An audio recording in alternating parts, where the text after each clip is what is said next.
Alors bonjour et bienvenue dans cette nouvelle vidéo, c'est Nicolas de la chaîne Mister Dividende. Alors j'espère que vous allez tous bien.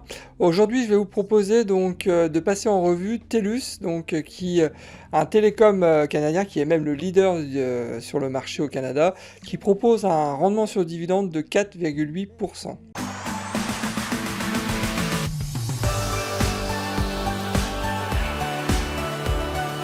Alors avant de démarrer cette vidéo, j'aimerais remercier Mickaël qui m'a demandé dans un de ses commentaires de passer en revue cette société, TELUS Corporation.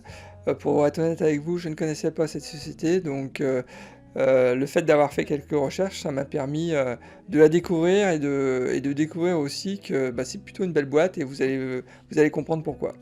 Alors TELUS Corporation en quelques mots, donc il faut savoir qu'elle a été créée en 1990, donc c'est une société assez récente. Elle emploie 78 000 personnes. Son siège est à Vancouver, donc au Canada.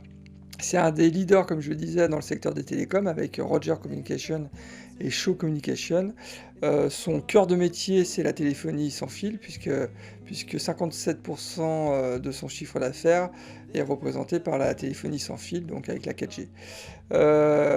Il faut savoir qu'elle a aussi fortement investi dans les années 2000-2010 dans la téléphonie fixe, donc pour renforcer justement sa position dominante.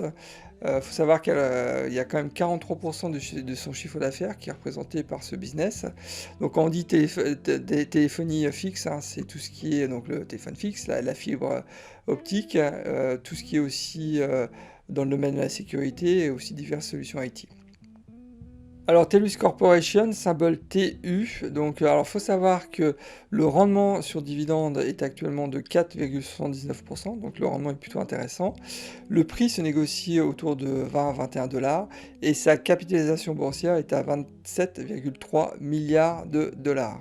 Alors concernant l'analyse du titre, on s'aperçoit que le rendement du dividende actuel correspond plus ou moins à sa moyenne des 5 dernières années. Donc ça c'est plutôt un point positif. Le point négatif, c'est qu'on s'aperçoit que depuis 2020, depuis la reprise en fait, suite au Covid, le PER s'est vraiment envolé, donc on parle d'un PER à 23, alors que sa moyenne des 5 dernières années, le PER était autour de 16-17. Donc c'est un point de vigilance. Mais par contre, si on compare le PER actuel de TELUS, donc de 23,2, on s'aperçoit qu'il est quand même en dessous du PER du secteur, donc qui est à 26,4. Alors au sujet de la croissance du dividende, il faut savoir que le dividende a augmenté de 6% par an en moyenne pendant les 20 dernières années, donc c'est plutôt dans la fourchette haute pour une boîte de télécom. Et donc sur les 5 dernières années, le dividende a même été légèrement supérieur puisqu'on parle d'une croissance annuelle de 7% par an. Et donc ça fait 18 ans qu'il verse un dividende sans aucune interruption et 17 ans qu'il verse un dividende croissant chaque année. Donc regardez cette belle courbe, donc il n'y a vraiment rien à dire, c'est constant et ça monte toujours. Donc ça j'aime bien ce type de KPI. Alors concernant le coupon du dividende, donc c'est un coupon trimestriel en mois 1, donc janvier, avril, juillet et octobre. Le coupon actuel donc est à 0,98 et donc en dollars canadiens une fois de plus, hein, et si vous souhaitez donc acheter des actions donc, de TELUS Corporation, faudra peut-être un peu attendre, ou à moins qu'il y ait une correction, parce que le prochain, je pense que le prochain dividende sera versé donc certainement le 1er juillet, donc ça veut dire que très certainement il faudra acquérir une action, on n'a pas encore les dates, mais il faudra acquérir une action très certainement courant juin. Alors si on décide d'investir 1000 dollars dans TELUS Corporation, on sait que la première année, ça va générer donc 49 dollars de revenus passifs, donc de dividendes. La deuxième année, donc en 2031, cet investissement va générer donc un revenu passif de 143 dollars, donc sur une base d'une croissance de dividendes de 11,4%. Donc ça veut dire qu'on réinvestit systématiquement les dividendes dans des nouvelles actions donc de TELUS. Et ensuite, en 2041, donc le dividende va se transformer donc en 422 dollars. Et là, ça c'est magique, hein, parce que là c'est vraiment important. On passe d'un revenu passif donc de 49 dollars à un revenu donc en 2041 à 422 dollars. Donc ça c'est du brut. Donc c'est pas du net, on va y revenir après, vous allez comprendre pourquoi je fais cette remarque. Mais quand même, la hausse, elle est vraiment très importante. On passe, là, je suis vraiment impressionné. C'est rare de voir une telle augmentation. Donc de 49 à 422 dollars, ça mérite quand même de le souligner. On parle quand même d'une boîte de télécom qui est leader donc, sur le marché sans fil au Canada, donc c'est pas un petit pays. Donc bon, voilà, ouais, je suis plutôt bluffé. Alors si on jette un coup d'œil sur le business, on s'aperçoit que depuis 2011, bah regardez, hein, c'est comme le dividende, ça augmente chaque année. Donc même en 2020, ils ont réussi à s'en sortir, donc avec un chiffre d'affaires de 15,3 milliards, donc versus un chiffre d'affaires en 2019 de 14,6 milliards, donc vraiment, vraiment une belle performance. Et au niveau de la dette, la dette est plutôt contenue. Une boîte de télécom, ça demande des investissements lourds, en particulier sur la partie, sur la partie fixe, pardon. Ils sont quand même encore très présents sur la partie fixe. Et là, très clairement, on voit déjà que, et puis dans les lectures des rapports annuels que j'ai pu voir, que la boîte elle est quand même gérée d'une manière assez traditionnelle, donc sans des achats à droite à gauche. Donc non, je pense surtout quand je dis ça à AT&T, donc qui eux sont partis donc dans des délires de dingue en achetant des boîtes qui étaient en dehors de leur cœur de métier. Bon, bref, ça c'est une autre histoire. Mais bon, là, en tous les cas, je trouve que c'est quand même encore deux beaux indicateurs au niveau du chiffre d'affaires et de la dette sur capital. On voit que c'est quand même une boîte qui est sérieuse. Donc, bon, là, il n'y a rien à dire, c'est très positif. Alors si je devais noter quelques points forts, et il y en a beaucoup pour TELUS Corporation, donc je me suis limité à 5. Faut savoir que le premier point fort, c'est le management a confirmé donc qu'à partir de 2022, il souhaitait une croissance de dividendes de 7% par an. De 7 à 10% pardon, par an. Donc c'est vraiment, vraiment très ambitieux. Ça montre aussi la confiance du management dans leur société, dans la capacité aussi à croître chaque année. Et ça, c'est moi, quand le management confirme quand même ce type de croissance, c'est vraiment très très intéressant pour un investisseur qui cherche le rendement. Ensuite c'est vraiment une boîte, c'est une cash machine, hein. Ils s'appuient quand même sur 9 millions d'abonnés, donc c'est vraiment important. Donc c'est à noter, c'est une boîte qui génère du cash. On l'a vu, elle est peu endettée pour une boîte de télécom, donc c'est aussi un point positif. Le troisième point positif, j'en ai déjà parlé, ils ont une approche conservatrice dans le management donc, de leur business. Le profil, je trouve que le profil ressemble à celui de Verizon, donc leader aussi, leader aux États-Unis dans le secteur des télécoms. Donc il y a quand même quelques similitudes, donc c'est aussi un point positif. Quatrième point positif, il faut savoir qu'ils ont investi lourdement dans le réseau filaire, donc de manière à pouvoir gagner en qualité. Et ça, maintenant, je pense qu'ils en retirent aussi des bénéfices. Donc, c'est aussi, à mon sens, un point positif. Il faut savoir que le filaire représente encore chez TELUS Corporation quand même 43% de leur chiffre d'affaires.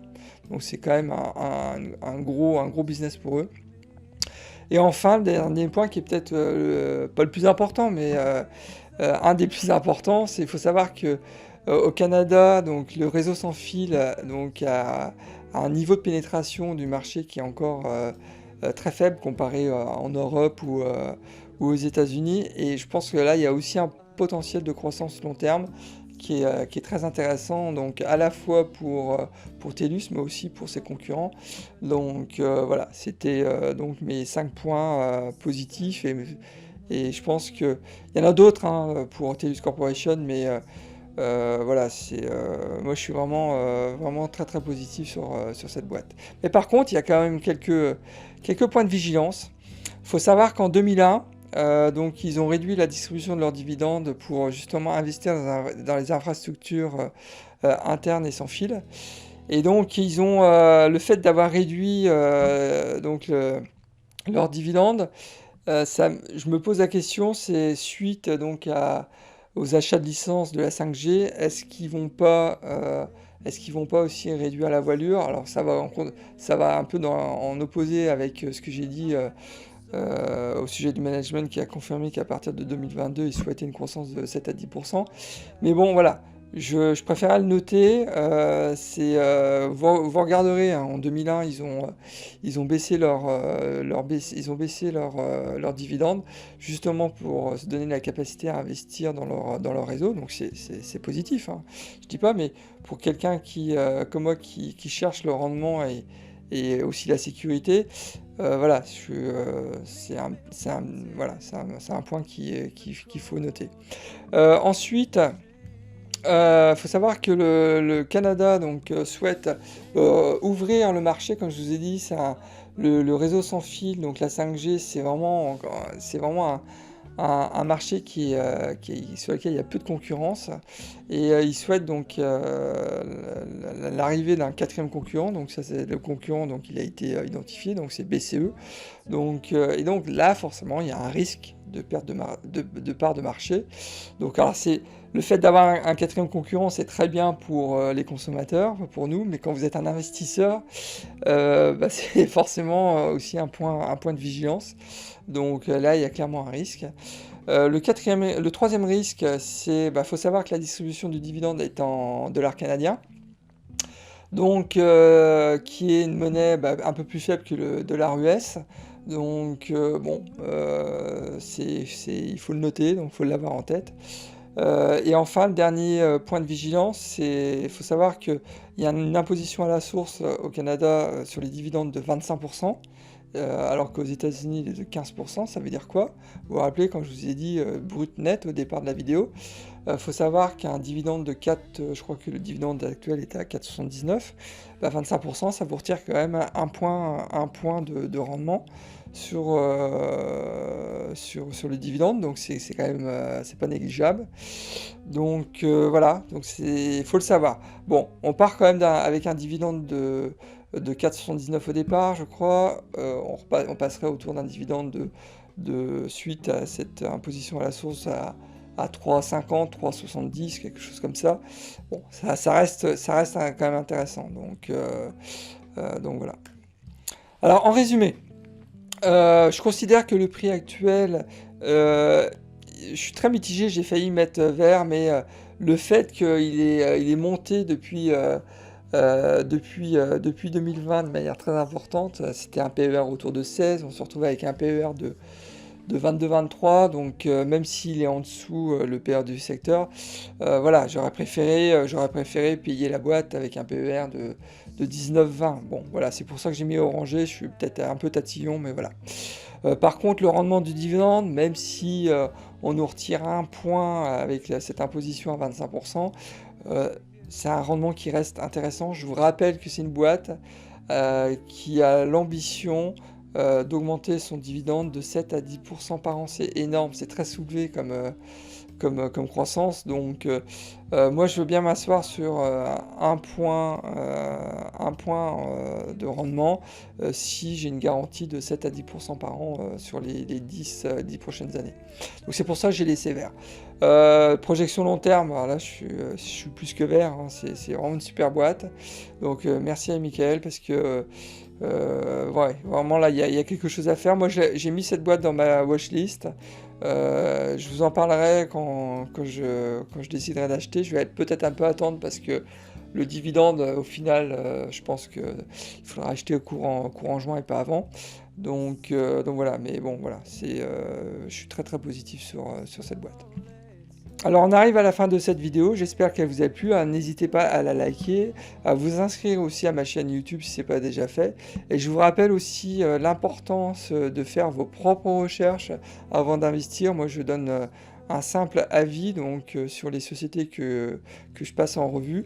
Mais il est aussi important que avant d'acheter une société, il est toujours important de connaître son business, pas forcément rentrer dans le détail, hein, comme je le fais, mais il faut savoir ce que la boîte commercialise comme produit. Il faut se renseigner aussi sur le marché sur lequel elle est, pour savoir s'il y a un potentiel important. Donc voilà, donc c'est vraiment un point aussi sur lequel je souhaitais attirer votre attention. Donc bah voilà, écoutez, je vous souhaite maintenant une bonne fin de journée et je vous dis à la prochaine et surtout bon trade. Au revoir.